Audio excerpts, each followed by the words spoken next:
여러분, 중국의 몰락이라 곧 참혹한 상황이 온다. 여러분, 이 상황이 사실일까요? 여러분, 일단 말입니다. 시진핑 국가주석의 이야기부터 보겠습니다. 시진핑 국가주석은요, 굉장히 강한 이야기를 했습니다. 큰 바람과 경랑, 심지어 모진 풍파까지 중대한 시련에 대비하라. 이런 얘기를 했어요. 어디에서 했느냐고요? 중앙국가안전위원회에서 했습니다. 이 중앙국가안전위원회는요, 중국판 우리로 같으면 국가안보회의라고 이야기를 할 수가 있는데 힘이 굉장히 좋습니다. 바로 이 자리에서 말입니다.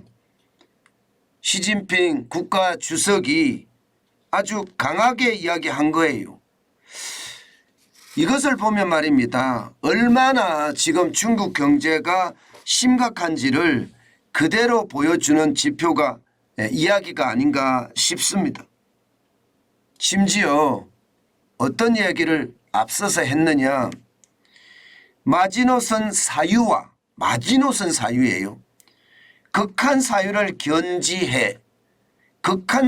견지해서 큰 바람과 경랑, 심지어 모진 풍파까지 중대한 시련에 대비하라. 굉장히 강하죠.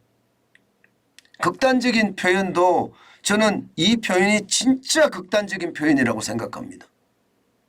그것도 중국의 국가주석이 이렇게까지 이야기했다는 것은요, 중국의 상황이 심각하다. 저는 이렇게 분석을 해봤습니다. 사실 중국은요, 지표들을 잘 드러내지 않기 때문에 중국 경제의 실상을 정확하게 파악하기는 굉장히 어렵습니다. 그렇지만 한 나라의 국가수장이 아주 강한 이야기를 했다는 것은요, 그만큼 중국을 둘러싸고 있는 상황이 진짜 나쁘다는 겁니다. 여러분도 알다시피 미중 충돌은 굉장히 격화되고 있죠. 게다가 러시아가 우크라이나를 침공하면서부터 신냉전 체제의 질서가 만들어지고 있어요. 미중 갈등을 넘어서요, 신냉전 체제의 어떤 질서까지도 만들어지고 있으니까 중국 입장에서는 위협을 느낄만 하죠. 여기에다가 말입니다. 공급망의 구조도 지금 바꿔가고 있습니다. 현재 공급망의 구조는요, 첨단 기술은 미국 중심으로, 그냥 보통 기술은 동남아시아나 인도 중심으로 바뀌어가고 있어요. 그전까지만 하더라도 공급망은 세계의 공장, 중국에게 물어보라, 이렇게 이야기가 됐었거든요. 그런데 이 공급망이 확 재편이 되는 겁니다. 이렇게 되면 중국이 이제 더 이상 세계의 공장이라는 지위를 누릴 수가 없습니다. 그 대신에 첨단 제품에 대한 어떤 지위는 미국이 누릴 거고요. 그리고 보통 제품에 대한 지위는 동남아 제국이나 인도가 누릴 겁니다. 이렇게 되면 중국 입장에서는 굉장히 어려워집니다.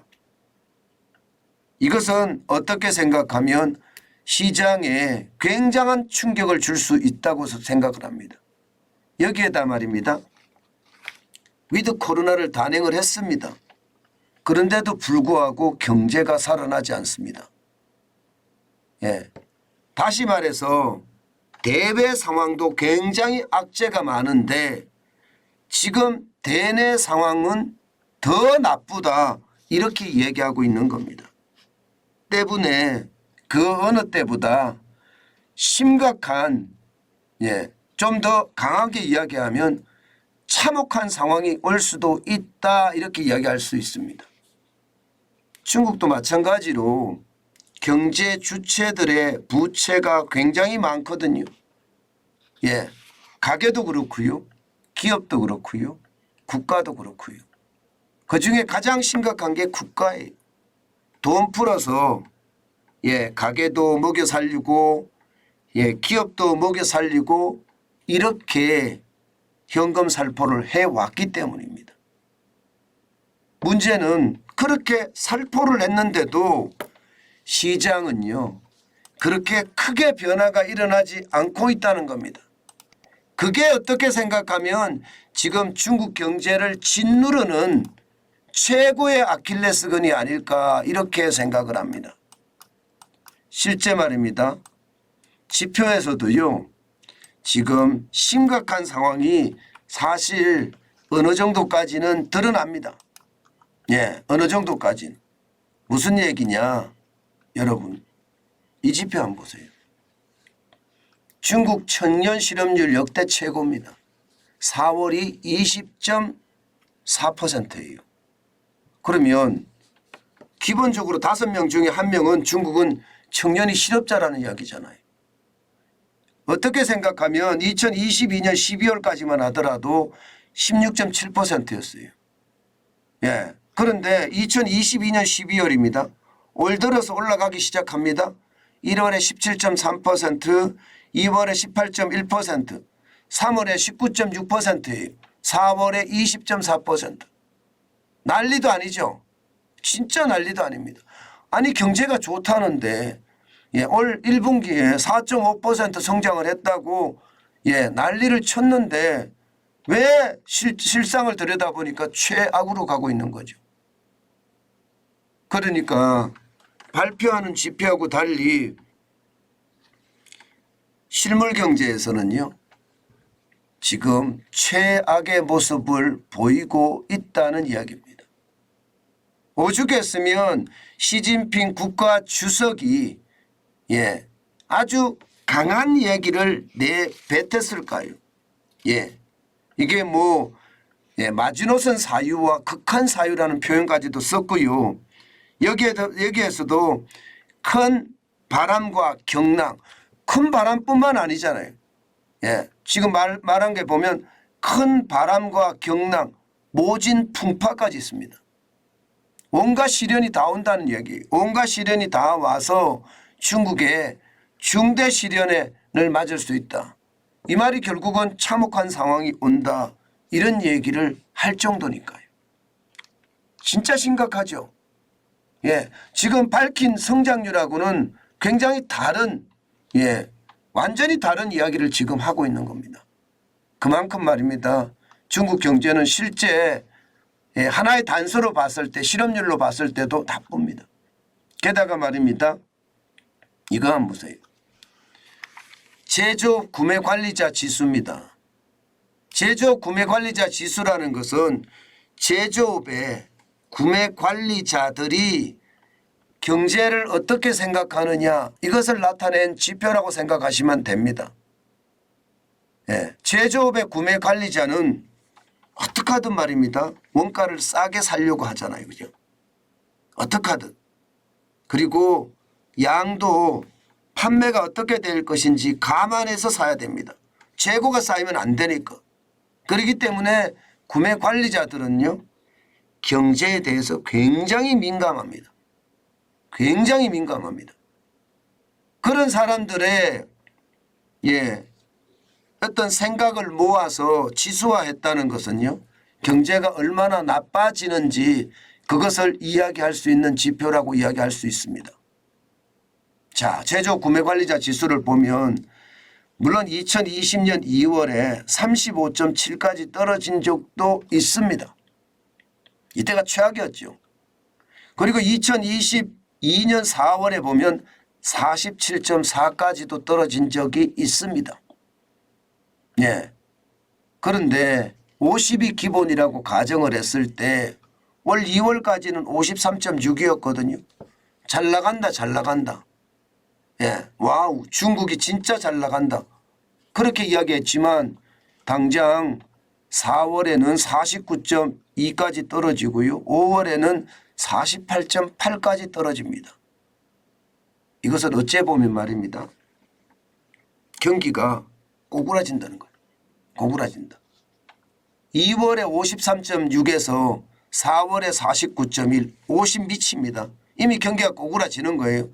예, 5월에는 58.8, 48.8 더 꼬꾸라진다는 이야기. 실제로 이런 지표가 나오고 있는 거죠. 게다가 말입니다. 외부 지표도 예, 지금 시진핑의 이야기를 예, 지지할 수 있는 그런 지표가 있습니다. 이 지표 한번 보세요. 닥터 코프라고 이야기하는 구리 가격 지수 말입니다. 여러분 놀라지 마세요. 예, 2023년 5월 24일 기준으로 구리 가격이 톤당 7,914달러까지 떨어졌습니다. 7,914달러. 이게 작년에 말입니다. 작년에 경기가 진짜 안 좋다고 이야기했을 때가 7월 1일에 7,975.5달러였거든요. 10월 3일에는 7,524달러였고요. 지금 작년만큼 어려워진다는 이야기가 되는 건가요? 이때만 하더라도 위드 코로나가 안 됐을 때입니다. 물론 코로나의 위기 때 2020년 3월 23일에 4,617.5달러까지 내려간 적이 있습니다. 그때보다는 낫다고 이야기하지만 7,914달러가 말입니다. 문제는요. 지금 연초 대비해 보면 20% 이상이 계속 하락한다는 사실입니다. 연초 1월 18일에 9,436달러였거든요. 이게 3월 15일에는요. 8,525달러까지 떨어지더니 5월 24일에는 7,914달러까지 떨어진다는 사실입니다. 이게 연속적으로 떨어지잖아요. 경기라는 게 이렇습니다. 연속적으로 계속 떨어지는 것은 경제에서 굉장히 나쁘게 보고 있는 겁니다. 실제 연속적으로 떨어진다는 것은 그만큼 말입니다. 충격을 줄 수 있다는 이야기입니다.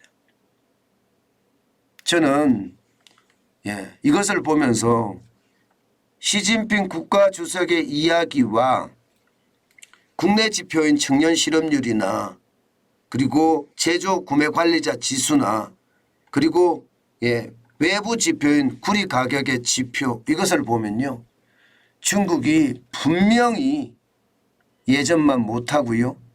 더 심각한 것은 시진핑 국가주석이 이야기했던 것처럼 모진 풍파를 견뎌내야 하는 최악의 상황이 올 수도 있다. 저는 이렇게 생각을 합니다. 생각했던 것보다가 중국의 제조업의 활성화가 일어나지 않고요. 그에 대한 어떤 소비가 예전만 못하다는 이야기예요. 이것은요. 중국이 부채를 감당하기가 쉽지 않아질 겁니다. 기본적으로 중국은요. 빚이 작아야 돼요. 왜냐고요? 소비가 경제에서 차지하는 비중이 높기 때문에요. 소비는요. 우리나라만 하더라도 경제에서 차지하는 비중이 한 50%가 채 안 될 겁니다. 우리는 수출의 비중이 많아요. 중국보다가. 중국은 소비가 차지하는 비중이 한 적어도 60% 됩니다. 그런데 소비가 꼬꾸라지면 이게 경제가 꼬꾸라질 수 있죠. 여기다가 부동산이 차지하는 비중이 30%가 넘습니다. 근데 부동산이 지금 폭락하고 있어요. 이러면 중국의 어떤 상황이 언제 어느 때 어떤 일이 터질지 아무도 모릅니다. 진짜 참혹한 상황이 온다고 이야기한 것이 현실이 될 겁니다. 저는 우리 정부가 시진핑의 이 이야기를 반드시 귀담아 들어야 되고요. 이 귀담아 들어서 우리는 중국의 어떤 격변에 대응할 수 있는 그런 방법도 저는 준비를 하고 찾아가야 된다고 생각을 합니다. 예상했던 것보다가 소비가 회복되는 게 어렵고요. 실업률은 점점 더 커지고요. 여기에 대한 제조업의 추락 예, 세계 공장의 몰락은 중국 경제 전체를 지금 가장 아프게 만드는 것은 아닐까, 저는 그런 생각을 해봅니다. 좀 어스스하다는 저는 그런 생각도 많이 하거든요. 그 정도로 중국의 상황은 좋지 않다. 그 말씀을 다시 한번 여러분께 알려드립니다.